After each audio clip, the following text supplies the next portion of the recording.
అందరికీ నమస్కారం. బాగుంది శరీరం. కొంచెం బాగుండాలంటే కొన్ని నియమాలు పాటించాలి. ఒక్కసారి కళ్ళు మూసుకుందాం. కేవలం 10 సెకండ్లే. 10 సెకండ్లు కళ్ళు మూసుకోండి. కొత్తది ఏదైనా నేర్చుకుంటున్నప్పుడు ప్లెయిన్ పేపర్ ఉండాలంట. అంటే తెల్ల కాగితం మన శరీరం మీద ఉండాలి, మనసులో ఉండాలి. అలాంటిది దానికోసం ఒక్కరు 10 సెకండ్లు. 10, 9, 8, 7, 6, 5, 4, 3, 2, 1. మెల్లగా కళ్ళు తెరవండి.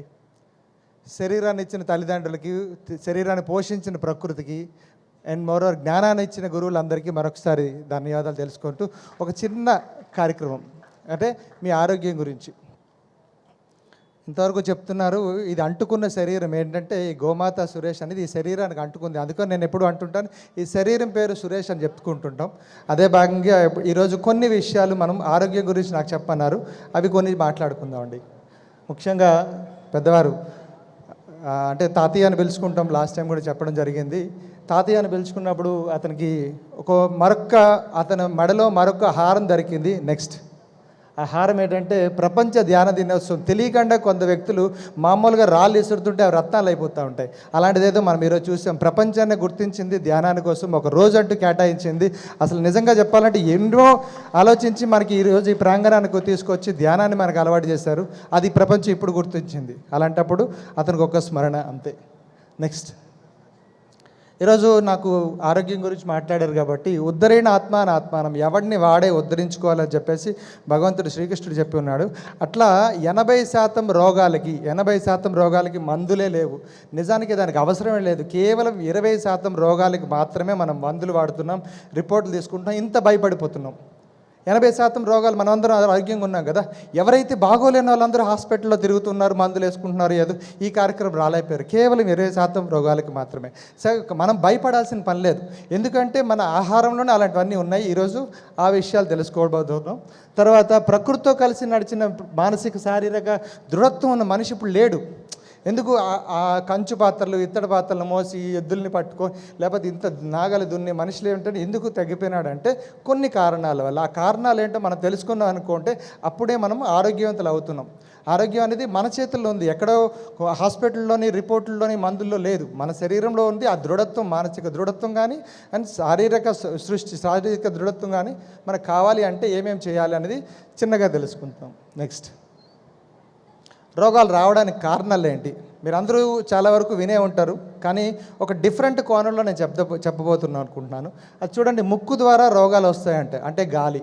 మన ముక్కు ద్వారా లంగ్స్ నుంచి హార్ట్ నుంచి మొత్తం ఆర్గాన్ నుంచి వెన్నుముక నుంచి బ్రెయిన్, ఇలా ఉంది దారి. ఆ దారికి ముఖ్య కారణం అయిన ఈ ముక్కు గోడల్ని మనం ఎప్పుడు దానివల్ల రోగాలు వస్తున్నాయి. ఒక పచ్చని చెట్లు ఉన్నాయి, అక్కడ మనం కూర్చోవాలి.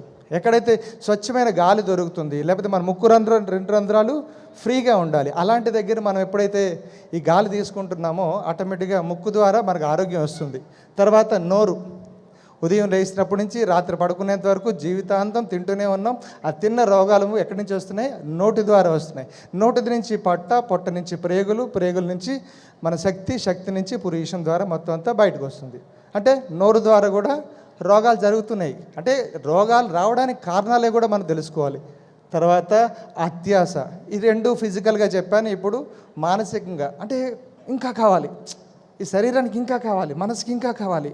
అంటే ఎక్కడ ఎక్కడ లేకుండా పోతుంది. దానివల్ల కూడా మీకు అత్యాస పెరిగిపోవడం వల్ల కూడా రోగాలు, స్ట్రెస్ బిల్డ్ అవుతుంది. లేకపోతే మనం ఇక్కడ బంధాల్లోకి వెళ్ళిపోతున్నాం చాలా. తర్వాత మూఢనమ్మకాలు. ఇది కొంచెం పెద్దవాళ్ళందరూ ఆలోచించాల్సిన విషయం. కొన్ని మనకు తెలియకుండా మూఢనమ్మకాలు ఉన్నాయి. అది ఈ మధ్య కాలంలో ఎలక్ట్రానిక్ మాధ్యమంగా, యూట్యూబ్ విధంగా, వాట్సాప్ విధంగా కొన్ని తెలియకుండా వచ్చేస్తున్నాయి. మీరందరూ చూస్తూనే ఉంటారు. ఎన్నో 10 సంవత్సరాల క్రితం ఉండే పోస్ట్ కూడా మళ్ళీ రిపీట్ అవుతుంది వేరే దీనిగా. అలాంటి వాటికి భయపడద్దు, దాన్ని మూఢనమ్మకంగా అనుకోవాలి. తర్వాత కర్మలు. మీ శరీరం ద్వారా, పంచేంద్రియాల ద్వారా, మనస్సు ద్వారా జరిగే ప్రతి వర్క్ వల్ల, ప్రతి పని వల్ల మీకు వచ్చేది రోగం జరుగుతూ ఉంది. ఇది కూడా కర్మ సిద్ధాంతం అని చెప్పేసి అంటున్నాం. తర్వాత సగం జ్ఞానం. చాలామంది చెప్తా ఉంటారు, అక్కడికి వెళ్ళు, ఇక్కడికి వెళ్ళు, లేకపోతే ఇది తీసుకుంటే నాకు తగ్గిపోయింది, అది తీసుకుంటే తగ్గిపోయింది, ఇవ్వండి ఈ షర్ట్ నాది, నాకు సూట్ అవుతుంది. అట్లాగా ప్రతి ఒక్కదానికి విడదీయబడింది వైద్యంలో. వైద్యంలో ప్రతి ఒక్క దానికి వాత పిత్త కఫాలు అని చెప్పేసి అలోపతి అని చెప్పేసి చాలా విడదీయబడింది. అలాంటి విడదీసే విషయం మనం తెలుసుకుంటేనే బాగుంటుంది. అమ్మకి తెలుసు ఏం పెట్టాలనేది. పెద్ద కొడుకు ఎలా పెట్టాలి, చిన్న కొడుకు ఎలా పెట్టాలి, భర్తకి ఎలా పెట్టాలి, పెద్ద అత్తగారికి ఎలా పెట్టాలి అన్నీ తెలిసిపోయింది. అక్కడి నుంచి వైద్యం స్టార్ట్ అవుతుంది. అలాంటి విషయంలో మన పూర్తి జ్ఞానాన్ని మనము చిన్న విషయంగా తెలుసుకుంటే ఆరోగ్యం మన చేతిలో సంపాదించుకోవచ్చు. తర్వాత రోగం వచ్చేది ఇది ఒకటి అందరూ ఆలోచించాల్సింది. ఏం కాదులే అబ్బా, ఒకసారి టీ తాగు, ఏం కాదులే ఒకసారి అంటాం కదా, అక్కడి నుంచే స్టార్ట్ అవుతుంది. ఏం కాదులే అనుకోండి, మన పెట్రోల్ బండిలో డీజిల్ వేయగలవా? వేయలేం. ఈ శరీరానికి కూడా ఒక మాన్యువల్ ఉంది. మాన్యువల్ అంటే ఇది ఇలాగే బతకాలి, ఇలాగే ఉండాలి అని చెప్పబడింది. అలాంటి చెప్పబడినవి మనం తెలుసుకోలేకపోతున్నాం. ఎందుకు? మనకి వేరే పనులు ఉన్నాయి కాబట్టి. ఎందుకు? మీ శరీరం మీతో వచ్చింది, మీ మనసు మీతో ఉంటుంది. మీరు సాధించాలంటే కావాల్సింది ఈ శరీరమే. కానీ అక్కడ మనం ఏమనుకుంటున్నాం, ఏం కాదులే, ఎవడెళ్తాడు పత్రిజీ గారి దగ్గరికి ఈ 10 రోజులు, ఇంకో దగ్గరికి వెళ్దాం, ఓ పెళ్ళికి వెళ్దాం, దానికి వెళ్దాం. అరే ఇంత జ్ఞానాన్ని సంవత్సరం పొడుగున 10 రోజుల్లోనే ఇస్తున్నారు. ఏం కాదులే, ఏం కాదులే అన్న దగ్గర నుంచి రోగం స్టార్ట్ అవుతుంది. ప్రతి ఒక్కరు గుర్తుంచుకోండి. ఎవరైనా ఏదైనా చెప్తున్నారు, మీ శరీరానికి ఇష్టపడలేదు, వాళ్ళు తినమన్నారు, మీకు శరీరంకి ఇష్టపడలేదు, ఇమీడియట్గా ఏం చెప్పాలి? నాకు వద్దు అనాలి. రైట్? అక్కడి నుంచి రోగం. ఆ లాస్ట్ది శరీరం, మనస్సు మీకు ఇష్టం లేకపోవడం. బా ఆ హీరో బాగున్నాడు, ఆ హీరోయిన్ బాగుంది, వాడికి డబ్బు ఉంది, వీడికి డబ్బు లేదు, వీడికి ఇది ప్రాబ్లం. ప్రతి ఒక్కసారి మనం వేరే వాళ్ళతో కంపేర్ చేసుకుంటున్నాం. మన శరీరం ఎందుకు బాగలేదు, నా శరీరం నాకు నచ్చింది కదా. నేను ఈ కార్యక్రమంలో రావడానికి కారణం నా శరీరం, నా మనసు నాకు ఇష్టం. అందుకు దాన్ని నీట్గా, ఒక పింపుల్ వస్తే నీట్గా తగ్గించుకుంటా, ఒక గ్యాస్ వస్తే ఇమీడియట్ తగ్గించుకుంటా, వెయిట్ ఎక్కువైపోయి ఆయాసపడుతుంటే దాన్ని తగ్గించుకుంటా. అంటే అన్నీ మనకు తెలుసుకోవాలి. నాకు ఇష్టం ఈ శరీరంతో. మీరే ఉంటారు, ఇంకో హీరోయిన్ రాదు, ఈ హీరో రాడు. ఈ శరీరానికి మీరే మొత్తం కర్త కర్మ క్రియ అండ్ ఓనర్స్ మీరే కాబట్టి మీరు ఆ శరీరాన్ని ఇష్టపడాలి. ఇష్టపడితేనే వస్తుంది. లేకపోతే దాన్ని ఒక నెగ్లెక్ట్ చేస్తే అనుకోండి, దగ్గు వచ్చింది, ఇష్టపడాలి. అరే సురేష్కి దగ్గొచ్చింది, తగ్గించుకోవాలన్నట్టు సురేష్కి తెలిసింది అనుకోండి, రోగం ఆరో నుంచి తగ్గడం ప్రయత్నం చేస్తుంది. నెక్స్ట్ ఆరోగ్య నియమాలండి. చాలా సరళం. ఈ 3 ప్రశ్నల వల్ల మీ ఆరోగ్యం బాగుపడుతుందంటే ఎందుకు కావాలి ఆరోగ్యం? ఇంతసేపు కూర్చోవాలంటే మీకు నడుము నొప్పి ఉండకూడదు. సరే, దానికి కావాల్సింది ఆరోగ్యం. మళ్ళీ ఎవరికి కావాలి? చిన్నవాళ్ళకా, పెద్దవాళ్ళకా, ఎవరికి కావాలి? అందరికీ కావాలి ఆరోగ్యం. కానీ ఎలా అనే ఒక ప్రశ్న ద్వారా, ఎలా అనే ఒక్క చిన్న పదం ద్వారా కోట్ల బిజినెస్ బయట జరుగుతుంది. అదేంటో నెక్స్ట్ స్లైడ్ చూడండి. ఆయుర్వేదం ఉంది, యోగా ఉంది, ప్రకృతి వైద్యం ఉంది, యునాని, సిద్ధ, హోమియోపతి, మర్మ వైద్యం, అలోపతి, పంచగవ్య వైద్యం, క్యారోప్రాక్టిక్, ఆక్యుపంక్చర్, ఆక్యుప్రెషర్, రేకి హీలింగ్, ఇలా వందల వేలు ఉన్నాయి కేవలం ఎలా అనే దాని దగ్గర. ఎలా అంటే ఎలా వస్తుందండి? వస్తుంది, బయట కొనుక్కుంటే వస్తుందా? ఏ హాస్పిటల్కి వెళ్ళినవాడు కానీ ఏ రోగంగా ఉన్నవాడు ఆనందంగా ఉన్నాడా? ఆనందంగా ఉండే క్షణాలు చాలా చిన్నవి. దాన్ని సాగదీయాలంటే ఏం చేయాలి? నియమాలు పాటించాలి. ఆ నియమాలు కూడా చాలా సరళము. ఇప్పుడు మనము ఇంట్లో పూజ చేసుకుంటున్నాం. ఇంట్లో పూజ చేసుకుంటున్నప్పుడు కొన్ని నియమాలు పాటించాలి. ఎలాంటివి అంటే నీట్గా ఉండాలి, శుద్ధంగా పెట్టుకోవాలి, అన్నీ నీట్గా ఉండాలి, ఇంట్లో ముట్టుకు ఉండకూడదు, ఏదో మైలు ఉండకూడదు, ఇలాంటివన్నీ అంటాం కదా. అలాంటివే చిన్న చిన్న నియమాలు అనేది ఆయుర్వేదంలో ఎప్పుడో చెప్పబడింది. అలోపతి ప్రతి ఒక్క డాక్టర్కి మీరు అడగాల్సిన పద్ధతులు కొన్ని ఉన్నాయి. అవి కూడా మనం అందరికీ పనికొచ్చే విధంగా మాట్లాడదాం. Next slide. సో నిజానికి ఆరోగ్యం దొరికే ప్రదేశాలు చాలా చాలా చిన్నవే. ఎక్కడ దొరుకుతాయి? ఈలో దొరుకుతాయి. ఈలోనే ఆరోగ్యం దొరుకుతుంది. అమ్మ ద్వారా ఆరోగ్యం దొరుకుతుంది. అమ్మ కడుపు ద్వారా ఆరోగ్యం దొరుకుతుంది. అమ్మ తిన్న ఆహార పదార్థం, అమ్మ పాల ద్వారా, అమ్మ నర్సింగ్ ద్వారా మొత్తం అంతా ఆరోగ్యం దొరుకుతుంది. తర్వాత ఆహారం ద్వారా దొరుకుతుంది. ప్రకృతి ఇచ్చే ప్రతి ఒక్క మన ధాన్యపు గింజ మీద మీ ఆహారం ఉంటుంది. ఆహారం ద్వారా ఆరోగ్యం దొరుకుతుంది. అంటే మనం గమనించుకోవాలి. ఎక్కడ దొరుకుతా? హాస్పిటల్లో దొరుకుతుందా? ఎవడైనా హాస్పిటల్కి ఇష్టంగా వెళ్తాడా? ఒక పార్క్కి, సినిమాకి ఇష్టంగా వెళ్తాడా? ఒక మందు వేసుకోవడానికి ఇష్టపడతాడా? అమ్మ వండిన పాయసం అంటే ఇష్టపడతారా? అర్థం చేసుకోవాలి. అంటే ఎక్కడ ఆరోగ్యం దొరుకుతుందో ఆ ప్రదేశాలకి ఎక్కువగా వెళ్ళాలి. ఎందుకు వచ్చారు ఇంత దూరం నుంచి? ఏదో ఒకటి దొరుకుతుంది, ఒక శాంతి, లేకపోతే ఒక జ్ఞానం దొరుకుతుంది, కొత్త విషయాలు తెలుస్తున్నాయి అనుకుని వస్తున్నారు. అలాంటప్పుడు ఆహారం, తర్వాత ఇల్లాలు. మీ అందరికీ చెప్పక్కర్లే. అమ్మ తర్వాత ఇంకొక అమ్మ మీకు తెలియకుండానే భోజనం పెడతా ఉంటుంది, మళ్ళీ ఎన్నో సుఖాలు కల్పిస్తూ ఉంటుంది, మళ్ళీ మన సంతానాన్ని పెంచుకుంటూ పోతుంటుంది. ఇట్లాంటివన్నీ ఇల్లాలు.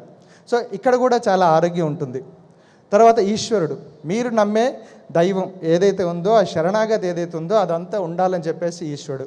ప్రకృతి, ఎంత ప్రకృతి మీలాగా ఉన్న ప్రతి ఒక్కటి, మూవ్ అవుతున్న ప్రతి ఒక్కటి కూడా మీ కళ్ళకు కనిపించేది, ముక్కు ద్వారా, చెవుల ద్వారా, మొత్తం శరీరం ద్వారా కనిపించే ప్రతి ఒక్కటి కూడా ప్రకృతే.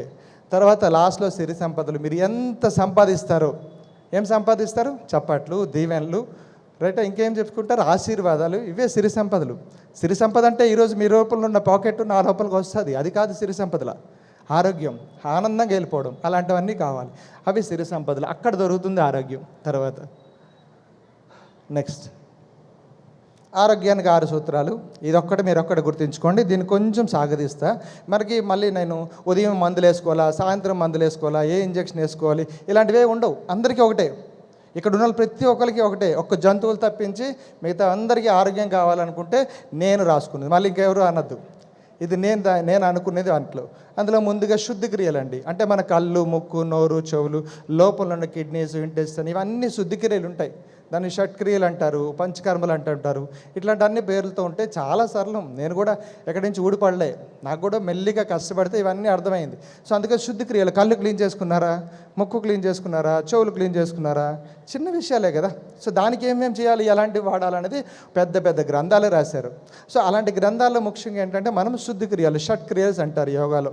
యోగా ప్రతి ఒక్క మాస్టర్కి మిమ్మల్ని అడిగితే వాళ్ళు చెప్తూ ఉంటారు శుద్ధి క్రియలు అంటే ముక్కు ఎలా క్లీన్ చేసుకోవాలి, నా గొంతు ఎలా క్లీన్ చేసుకోవాలి, ప్రేగులు ఎలా శుభ్రపెట్టుకోవాలి, అన్నీ ఉన్నాయి. కానీ సిస్టమేటిక్గా నేర్చుకోవాల్సిన భాగ్యం ఉంది.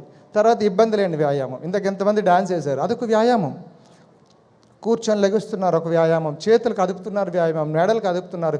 మీకు అలవాటు అయినంత వరకు, ఇబ్బంది లేనంత వరకు, మీ శరీర అంగాలు ఇబ్బంది పడినంత వరకు ఏది చేసినా వ్యాయామమే. మళ్ళీ మేము అంటారు ఇంట్లో పంటలతో సరిపోతుందండి, వంట వండాలి, తర్వాత ఇంకేంటారు గరిటలు వేయాలి, అంట్లు తోమాలి. ఇవి కాదు, ఇవి కర్తవ్యం. మీ శరీరానికి ఏదైతే చేస్తున్నారో, చెమట పడుతుందో, అందులో మీరు ఆనందం పొందుతున్నారో దాన్నే వ్యాయామం అంటారు.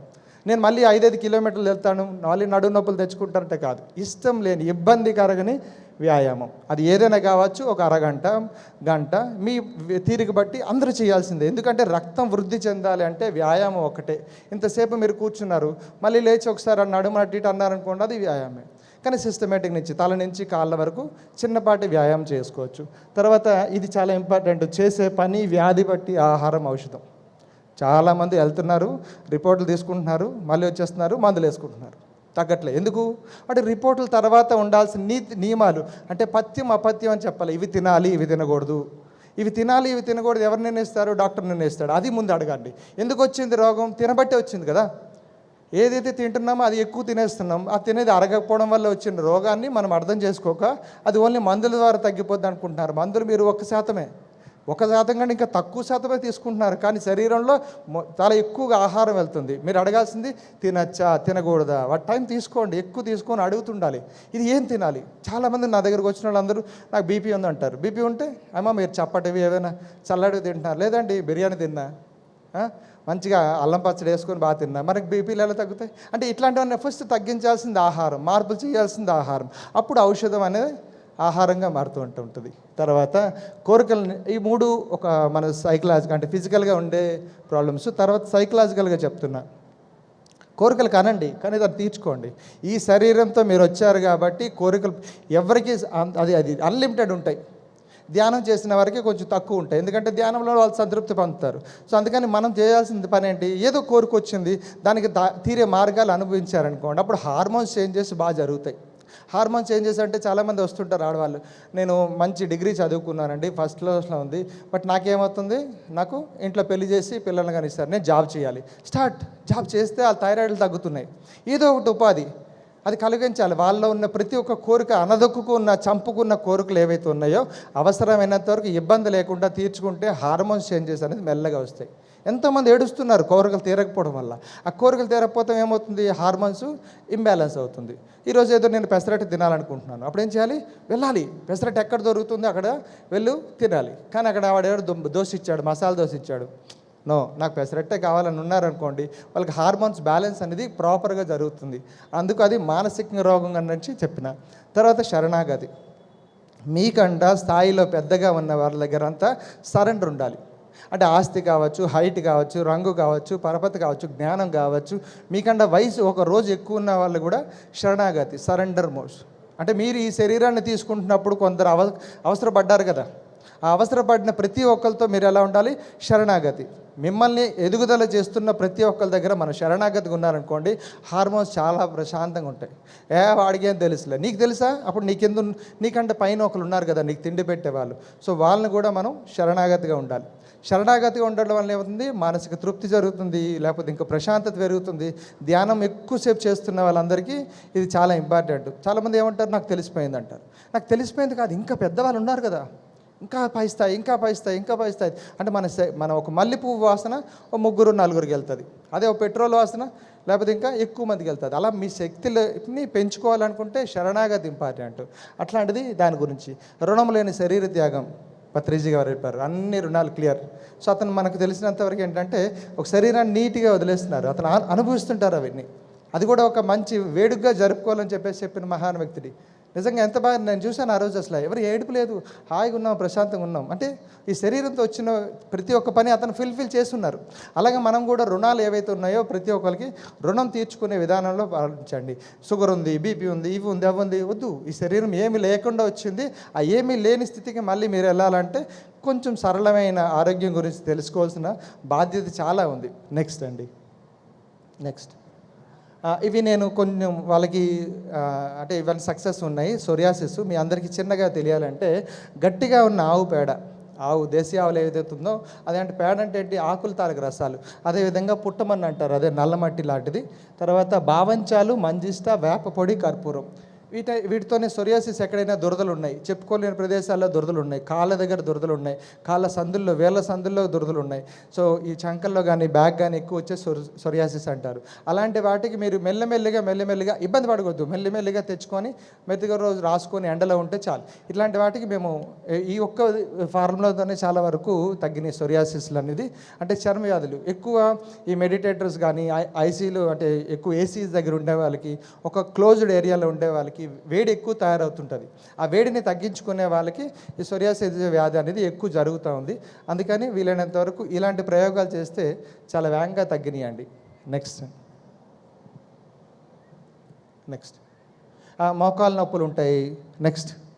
మోకాలు నొప్పులు ఉంటాయి, చాలా వరకు నడుము నొప్పులు ఉంటాయి. వీళ్ళందరికీ ఎక్కువగా వస్తున్నారు నడుము నొప్పికి, మోకాలు నొప్పులకి. Next slide please. అలాంటి వాళ్ళకి అందరికీ మరి ఒకసారి అంటే, ఎందుకంటే వయసు పెరిగిన కొలది అప్పర్ బాడీలో గ్యాసెస్ పెరిగిపోతూ ఉంటాయి. ఈ షోల్డర్ పెయిన్స్ వస్తుంటాయి, మెక్ నొప్పులు పెడుతుంటాయి, తలనొప్పులు పెడతా ఉంటాయి, మోకాల సందుల్లో నొప్పులు పెడుతుంటాయి. అంటే మనం ఒక రకమైన రుచిని ప్రతిరోజు ఇష్టపడుతూ ఉంటాం, పులుపు, లేకపోతే సాయంత్రం అయిపోయిన తర్వాత చపాతీ. ఒకే దానికి శరీరం ఎప్పుడైతే అలవాటు పడిపోతుందో సప్త ధాతువులు అనేది మెల్లగా రిలీజ్ కావు. సో రిలీజ్ కాకపోవడం వల్ల ఉంది. అందుకే ఈరోజు చేసిన షర్టు మళ్ళీ మారుస్తున్నాం. అలాగే ప్రతి ఒక్కటి మారుస్తూ ఉండాలి, మీ ఆహార పదార్థాల్లో మారుస్తూ ఉండాలి. Next slide please. అప్పుడు ఏమవుతుంది? మళ్ళీ ఇంకొంచెం ఘాటైన కొన్ని ఆయిల్స్ ఉన్నాయి, నువ్వుల నూనె అని చెప్పేసి, ఆవాల నూనె అని చెప్పేసి, ఇప్ప నూనె అని చెప్పేసి.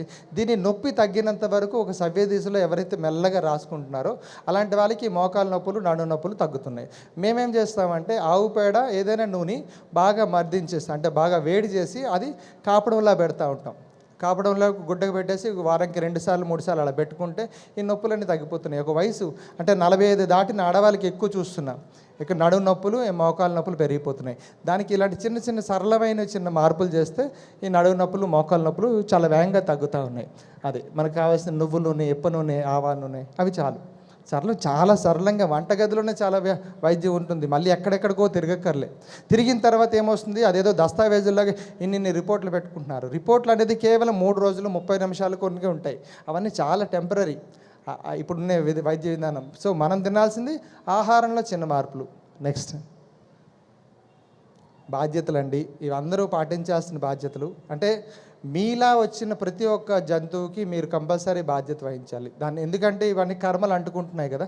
సో పత్రిజీ గారు మనం చాలాసార్లు చూస్తూ ఉంటాం, జంతువులతో మాట్లాడుతుంటారు, దాన్ని హక్ చేసుకుంటారు, నీట్గా దాన్ని ఇట్లా తన శరీరమే అనుకున్నట్టు కౌగులించుకుంటారు. సో అలాంటి ప్రతి ఒక్క దాని మీద మనం ఒక చిన్నపాటి బాధ్యత. ఎందుకంటే ఈ రోజుల్లో బాధ్యత లేదనుకోండి, మీకంటే ముందు వచ్చాయి అవన్నీ. మిమ్మల్ని బాగు చేయడం కోసం, మిమ్మల్ని ఉద్ధరించడం కోసం మీకంటే ముందు వచ్చాయి. అంటే మనిషి కంటే ముందే అవన్నీ జీవరాశులు వచ్చేసినాయి. అలాంటప్పుడు మనం ఆ జీవరాశుల మీద కొంచెం బాధ్యత. అందుకే పత్రిజీ గారు ఎప్పుడో చెప్పారు, ఇంకేం చెప్పారు? శాకాహారమే జీవితం చెప్పారున్నారు. అట్లాంటివన్నీ కొన్ని మార్పులు చేసుకోవాలి. తర్వాత సంతృప్తి జీవనం, ఇవి లేకే చాలా ఇబ్బంది పడుతున్నారు. స్ట్రెస్ అంటున్నారు. సో ఎన్నో ఇబ్బందులు పడుతున్నారు. అంటే మానసిక ప్రాబ్లమ్స్ అంతా వచ్చేసింది అంతే. నా కొడుకు పెళ్లి కాలేదు, ఇంకా నా కూతురు పెళ్లి కాలేదు, మంచి జాబ్ రాలేదు, వాళ్ళకి పిల్లలు పుట్టలేదు, మళ్ళీ వాళ్ళకి పేరు పెట్టలేదు. ఇవే ఎక్కడుంది సంతృప్తి? అయిపోయింది, నా సీజన్ అయిపోయింది, నేను ఉండాలి అనుకునే ప్రశాంతత అనేది ప్రతి ఒక్క మనిషికి లోపించడం వల్ల వచ్చింది ఏంటంటే మానసిక ఇబ్బందులు జరుగుతూ ఉన్నాయి. ఆ మానసిక ఇబ్బందులకి ఏ మిషను పనిచేయదు, ఏ మిషన్ గుర్తించదు, మీకు మీరే గుర్తించగలరు. ఇప్పటి వరకు ఉన్నవన్నీ కూడా శారీరకంగా వచ్చి, అంటే మానసికంగా మీరు ఆలోచించబట్టి శరీరం మీద ఇబ్బంది వస్తున్నాయి. దాన్ని సైకోసమాటిక్ డిజార్డర్స్ అంటారు. అలాంటివి ఎక్కువైపోవడం వల్ల ఇలాంటి రోగాలు జరుగుతూ ఉన్నాయి. సో వీలైనంత వరకు మీరు సంతృప్తి జీవనం చాలా ఇంపార్టెంట్. తర్వాత ప్రకృతి వనరుల పట్ల బాధ్యత. ఊరికే ఉందని ట్యాప్ వేసేస్తున్నాం, కరెంట్లు వాడేస్తున్నాం, విచ్చలవిడిగా అన్నీ చేస్తున్నాం. రేపొద్దున జనరేషన్కి లేవు. అలాంటప్పుడు అవసరం ఉన్న దగ్గర వీలైనంత తక్కువ వనరులు, మన నీరు, భూమి, గాలి, ఏదైతే ఆకాశం ఏదైతే ఉందో వీరన్నింటినీ తక్కువ పాడు చేయండి. ఎంతవరకు పాడు చేయాలో మీకు తెలుసు. సో దాని గురించి ఆలోచించాలి. నా కొడుక్కి నేనేమి ఇవ్వగలను, నా మనవడికి నేనేం దాచిపెడుతున్నా. ఇక్కడేం దాచిపెడతారా? ఎవడో ఒకడు కొట్టుకొని వెళ్ళిపోతాడు. కానీ వనరులుగా మనం ఎప్పుడైనా కాపాడుకున్నాం అనుకోండి, ఆ విధంగా మీకు బ్లెస్సింగ్స్ జరుగుతూ ఉంటాయి. ఇది నా లైఫ్లో జరిగింది కాబట్టి మీకంటే ఎదురుగా నిలబడ్డా. ఇవన్నీ జరుగుతున్నాయి కాబట్టి నాకు తెలిసినంత వరకు వీలైనంతవరకు ఇగో ఈ పట్టు అన్నీ ఏమైనా వేయడానికి, అంటే పట్టు వదిలేసి మొత్తం ఈ ఖద్దర్లోకి రావడానికి కొంచెం టైం పట్టింది. కష్టమే, అది చాలా కష్టము. అవసరమైనవి అయితే వేసుకోవాలి, కానీ లేకపోతే కొన్ని వీలైనంత వరకు ఈ ప్లాస్టిక్ వినియోగం అన్నా కానీ, లేకపోతే మనం ఎక్కడ పడితే అక్కడ చెట్లు కాల్చేస్తున్నారు, కొట్టేస్తున్నారు, గడ్డి కాల్చేస్తున్నారు. గడ్డి ఇవ్వాలి, ఆవులకి ఇవ్వాలి, మీకు మిగిలిపోయింది కుక్కకు పెట్టండి. ఏవో రకంగా చేయండి. మీతో పాటు ఉన్న జీవనం సాగిస్తున్న ప్రతి ఒక్కరికి అప్పుడు మానసికంగా ఆధ్యాత్మికంగా మీకు ఆనందం కలుగుతూ ఉంటుంది. సో ఇంకా తర్వాత నెక్స్ట్, ఇది మా నిత్య ఆరోగ్య యోగ సన్నిధి కేపీహెచ్బి దగ్గర మా ఒక స్టాల్, అంటే మా క్లినిక్ ఉందండి. సో కొంతవరకు సేవ చేసుకోవడం భాగ్యంగా ఇందులో వచ్చినాం. సో ఇంకా చెప్పుకోవాలనుకుంటే మన శరీరం ఏదైతే మనతో పాటు వచ్చిన ప్రతి ఒక్క తీసుకుంటున్న ప్రతి ఒక్క వనరులు కానీ వాటిని శుద్ధి చేసుకునే భాగంగా మేము కొన్ని కార్యక్రమాలు అక్కడ జరుగుతూ ఉంటాయి. వాళ్ళకి వచ్చినప్పుడు బాధలు ఏవైతే ఉంటాయో వింటుంటాం. చాలా వరకు మేము చెప్పం, వాళ్ళే చెప్తూ ఉంటారు. సో వాళ్ళకి ఏదైతే శారీరక, మానసికంగా, సాంఘిక, ఆధ్యాత్మిక ఏవైనా రోగాలు వస్తున్నాయంటే మాకు తెలిసిన విధంగా, లేకపోతే మాకు ఎవరైతే పరిచయం ఉన్నారో వాళ్ళందరినీ కలుపుకుంటూ ఈ యొక్క నిత్య ఆరోగ్య యోగాశ్రమాన్ని పెడుతున్నాం. ఇది మా ఫోన్ నెంబర్లు. ఇది ఇంక నెక్స్ట్ స్లైడ్ ప్లీజ్.